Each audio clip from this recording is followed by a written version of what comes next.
ஓம் சாந்தி, ஓம் சாந்தி, ஓம் சாந்தி. நாம் தொடர்ச்சியாக பாக்கிய விதாதாவிலிருந்து ஒவ்வொரு ஆத்மாக்களும் சரி, எப்படி பிரம்மா பாபாவுடன், எப்படி சிவபாபாவுடன், எப்படி மம்மாவுடன் ஏற்பட்ட அனுபவத்தினை நாம் ஒவ்வொரு நாளும் பார்த்து கொண்டு வருகின்றோம். ஆதிரத்தனங்கள் சரி, தாதிகள், தீதிகள் எல்லோரும் சரி அழகாக அனுபவத்தினை சொல்லிக் கொண்டு வருகின்றார்கள். அந்த வகையில இன்றைக்கு நாம் பார்க்கக்கூடியவர் பூனாவில் இருந்து தாதி பிரிஜ் சாந்தாஜி அவர்கள் தன்னுடைய அனுபவத்தினை இன்றைக்கு நம்முடைய பாக்கிய விதாதாவிலிருந்து பகிர்ந்து கொள்ள போகின்றார். ஒரு முறை 30 குமாரிகளான எங்களை ஒரு அறையில் தியானத்தில் அமர செய்திருந்தார். எத்தனை குமாரிகள்? 30 குமாரிகள். இதற்கு முன்னாடி தாதி அவர்கள் ஜூன் 3, 2012 தன்னுடைய ஸ்தூலமான ஆடையை விடுத்து பாபாவுடைய மடி அடைந்தார். ஜூன் 3, 2012 அன்றைய நாளிலிருந்து. இவர் தீதி மன்மோகினி ஷீல் இந்திரா அவர்களுடைய உறவினர்கள். தாதி பிரிஜ் சாந்தாஜி. பாபா சொல்லக்கூடிய முரளியை இவர் எழுதக்கூடியவர். ஷீலிந்திரா தாதி அவரும் எழுதுவாரு, இவரும் எழுதக்கூடியவர். நிறைய பாபாவுடைய பாடல்களை பாடக்கூடியவர். பூனாவில் நிறைய சேவை செய்து பாபாவை வெளிப்படுத்தியிருக்கின்றார். அன்னாருக்கு நாம் பாபாவுடைய பல சக்திகள் அவருக்கு வழங்கலாம். வாருங்கள், அவருடைய அனுபவத்தினை நாம் கேட்கலாம். மம்மாவுடைய ஏற்பட்ட அனுபவத்தினை. 30 குமாரிகளான எங்களை ஒரு அறையில் தியானத்தில் அமர செய்திருந்தார். அந்த நேரத்தில் அங்கு மிகவும் அமைதி நிலவி போயிரே இருந்தது சொல்லலாம். அப்போ அங்க இருக்கக்கூடிய பல குமாரிகள் தியானத்தில் சென்று விட்டார்கள். அப்போ பாபா ஓம் நிவாசில் இருந்தார். இது எங்க நடந்தது? பாகிஸ்தான்ல. அப்போ சிந்து, ஹைதராபாத்ல. அது மட்டுமா, நாங்கள் ஓம் மண்டலில் இருந்து வந்தோம். அதற்கு முன்பு இதனுடைய பெயர் என்ன தெரியுமா? யசோதா நிவாஸ் ஆக இருந்தது. முதலில் ஆரம்பிக்கப்பட்டது எது? யசோதா நிவாஸ். அதற்கு பிறகு ஓம் நிவாஸ் மாற்றப்பட்டது. அப்பொழுது பாபாவிற்கு போன் மூலமாக பல குமாரிகள் தியானத்தில் சென்று விட்டார்கள். அவர்கள் தியானத்தில் பியூ பியூ என சொல்லிக் கொண்டே இருந்தார்கள். அப்போ பாபா என தெரிவிக்கப்பட்டது. அப்போ பாபா அவர்களை தியானத்தில் இருந்து கீழே இறக்கினார். பாருங்கள் எவ்வளவு அனுபவம் வரும் அந்த காலத்தில். அப்போ மம்மா ஞானத்தை புரிய வைக்கக்கூடிய முறையில மிகவும் திறமை இருந்தது.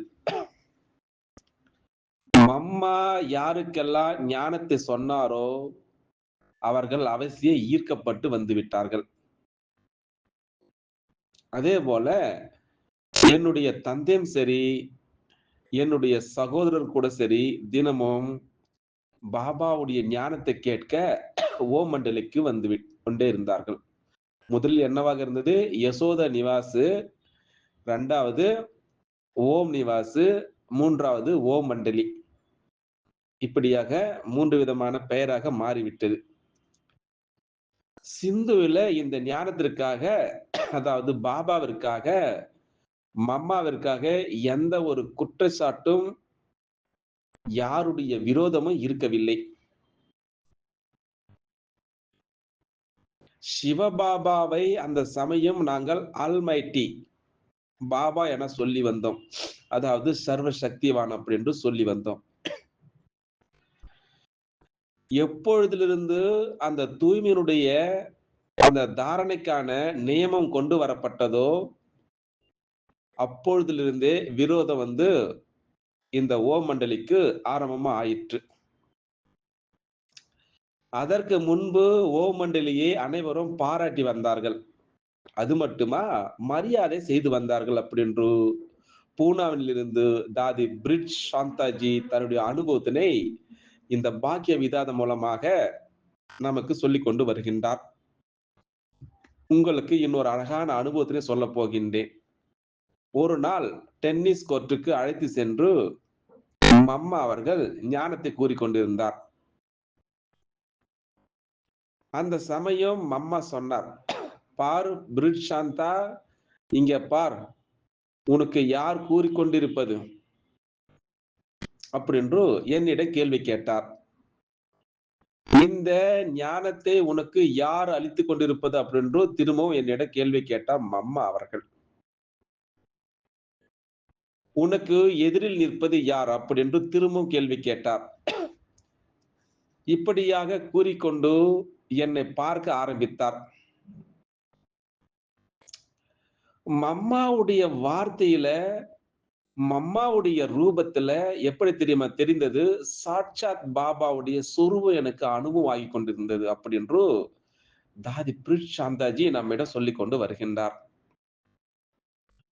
அந்த சமயம் நாங்கள் பிரம்மா பாபாவை எப்படி தெரியுமா பார்த்தோம்? சாதாரண ரூபத்தில் ஒருபொழுதும் பார்ப்பது கிடையாது.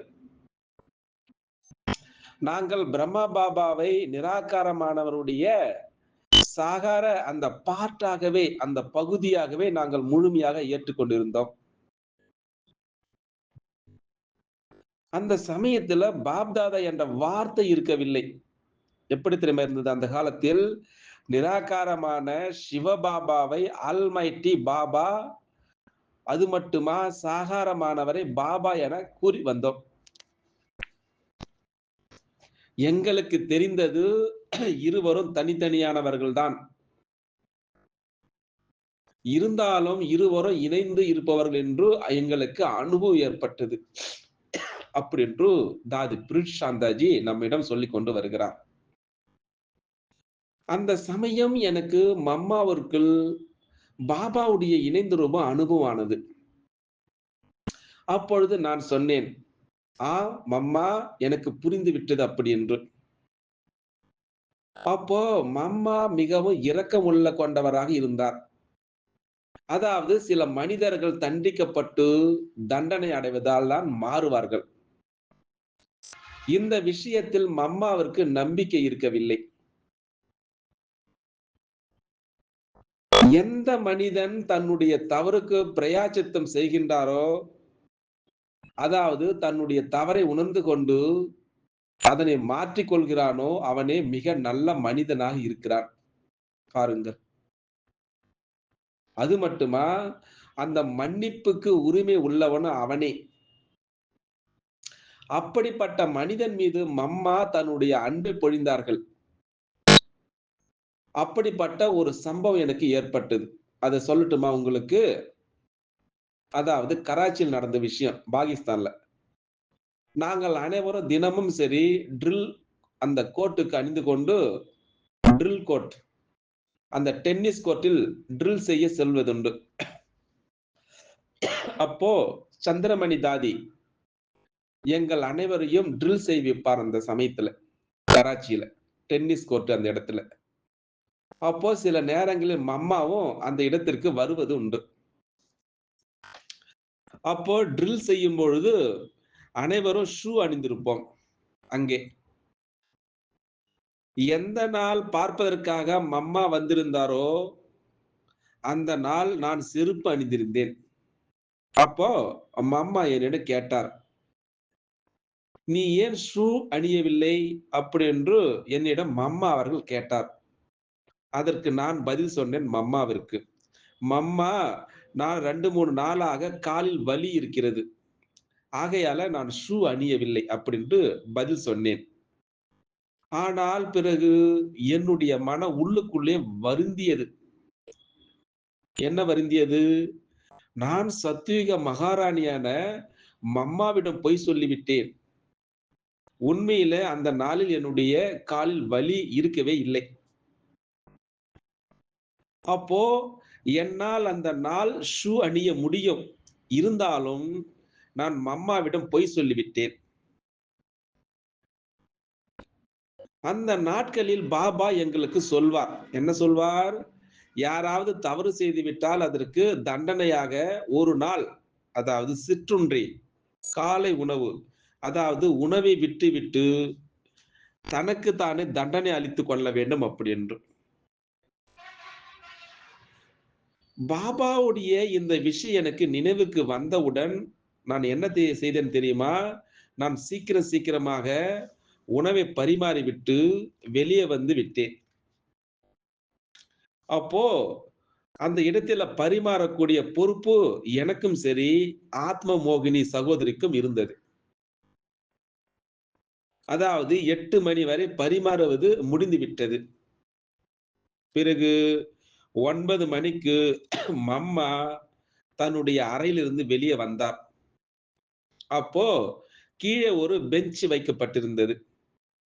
அந்த பெஞ்சில் தான் மம்மா அவர்கள் அமர்வார்.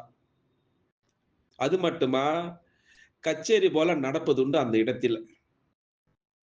இந்த கச்சேரியில் அனைவரும் தன்னுடைய தவறுகளை சொல்லுவார்கள் அந்த இடத்தில. அப்போ நான் கூட எழுந்து என்னுடைய தவறை சொன்னேன் அந்த இடத்தில. அப்போ மம்மா, நான் இன்று உங்களிடம் பொய் பேசிவிட்டேன். ஆகையால நான் எனக்கு நானே தண்டனை கொடுத்துக் கொண்டு விட்டேன். அப்போ மம்மா கேட்டார் என்னிடம், "என்ன தவறு செய்தாய்?" அப்படின்று மம்மா என்னிடம் கேள்வி கேட்டார் திரும்பவும். "என்ன தண்டனை நீ அளித்துக் கொண்டாய்?" அப்படின்று மம்மா என்னிடம் கேள்வி கேட்டார்.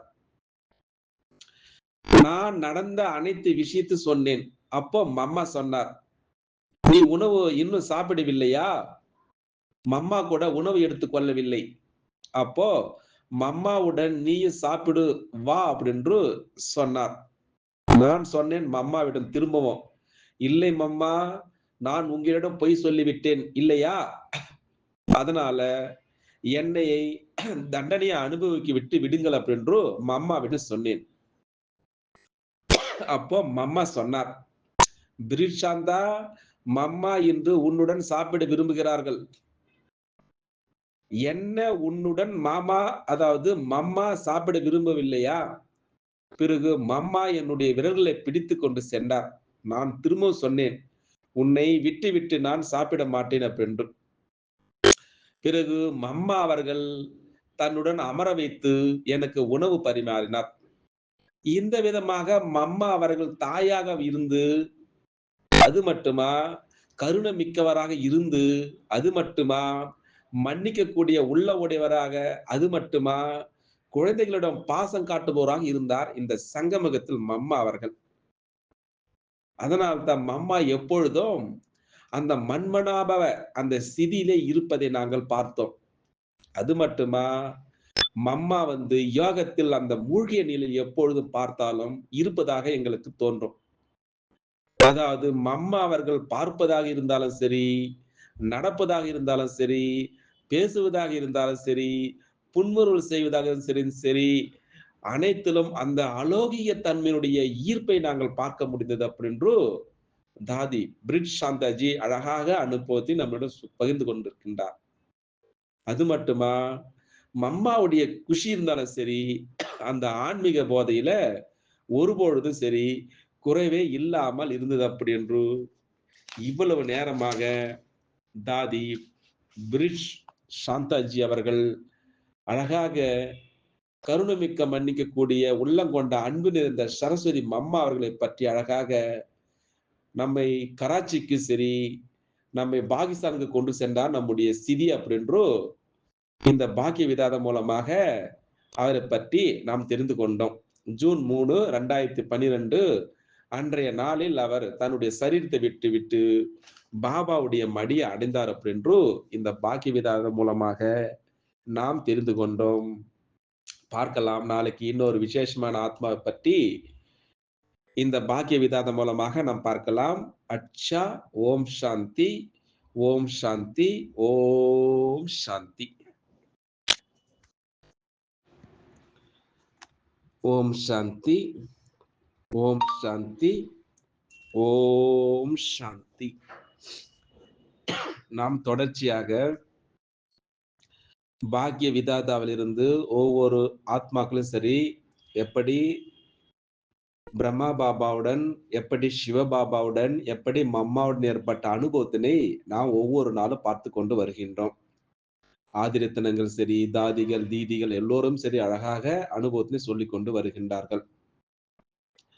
அந்த வகையில இன்றைக்கு நாம் பார்க்கக்கூடியவர் பூனாவில் இருந்து தாதி பிரிஜ் சாந்தாஜி அவர்கள் தன்னுடைய அனுபவத்தினை இன்றைக்கு நம்முடைய பாக்கிய விதாதாவிலிருந்து பகிர்ந்து கொள்ளப் போகின்றார். ஒரு முறை 30 குமாரிகளான எங்களை ஒரு அறையில் தியானத்தில் அமர செய்திருந்தார். எத்தனை குமாரிகள்? 30 குமாரிகள். இதற்கு முன்னாடி தாதி அவர்கள் ஜூன் 3, 2012 தன்னுடைய ஸ்தூலமான ஆடையை விடுத்து பாபாவுடைய மடி அடைந்தார். ஜூன் 3, 2012 அன்றைய நாளிலிருந்து. இவர் தீதி மன்மோகினி ஷீல் இந்திரா அவர்களுடைய உறவினர்கள். தாதி பிரிஜ் சாந்தாஜி. பாபா சொல்லக்கூடிய முரளியை இவர் எழுதக்கூடியவர். ஷீலிந்திரா தாதி அவரும் எழுதுவாரு, இவரும் எழுதக்கூடியவர். நிறைய பாபாவுடைய பாடல்களை பாடக்கூடியவர். பூனாவில் நிறைய சேவை செய்து பாபாவை வெளிப்படுத்தியிருக்கின்றார். அன்னாருக்கு நாம் பாபாவுடைய பல சக்திகள் அவருக்கு வழங்கலாம். வாருங்கள், அவருடைய அனுபவத்தினை நாம் கேட்கலாம். மம்மாவுடைய ஏற்பட்ட அனுபவத்தினை. 30 குமாரிகளான எங்களை ஒரு அறையில் தியானத்தில் அமர செய்திருந்தார். அந்த நேரத்தில் அங்கு மிகவும் அமைதி நிலவி போயிரே இருந்தது சொல்லலாம். அப்போ அங்க இருக்கக்கூடிய பல குமாரிகள் தியானத்தில் சென்று விட்டார்கள். அப்போ பாபா ஓம் நிவாசில் இருந்தார். இது எங்க நடந்தது? பாகிஸ்தான்ல. அப்போ சிந்து, ஹைதராபாத்ல. அது மட்டுமா, நாங்கள் ஓம் மண்டலில் இருந்து வந்தோம். அதற்கு முன்பு இதனுடைய பெயர் என்ன தெரியுமா? யசோதா நிவாஸ் ஆக இருந்தது. முதலில் ஆரம்பிக்கப்பட்டது எது? யசோதா நிவாஸ். அதற்கு பிறகு ஓம் நிவாஸ் மாற்றப்பட்டது. அப்பொழுது பாபாவிற்கு போன் மூலமாக பல குமாரிகள் தியானத்தில் சென்று விட்டார்கள். அவர்கள் தியானத்தில் பியூ பியூ என சொல்லிக் கொண்டே இருந்தார்கள். அப்போ பாபா என தெரிவிக்கப்பட்டது. அப்போ பாபா அவர்களை தியானத்தில் இருந்து கீழே இறக்கினார்.